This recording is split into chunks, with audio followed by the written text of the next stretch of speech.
خلوني أكمل موضوع الإعلام. فالإعلامي لازم بكل مكان أي شيء موضوع يشوفه غير لايق لازم يكتب عليه، لازم يكتب. يعني أنا دائما أحكي موضوع النظافة بالمملكة الأردنية الهاشمية، المرأة لما تصعد بسيارتها تكون محترمة مثلا، يعني هذا تشيس صح؟ قادرين ذبين أكلك وشكوا شغلات.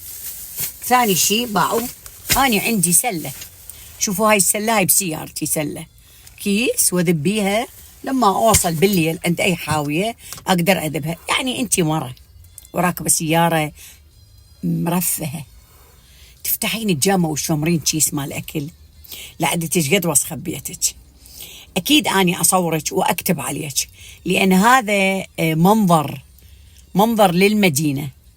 بالعكس ليش يقول لك عمان دائما تكون لازم نظيفة بكل مكان؟ أنتوا سواق التاكسي خصوصا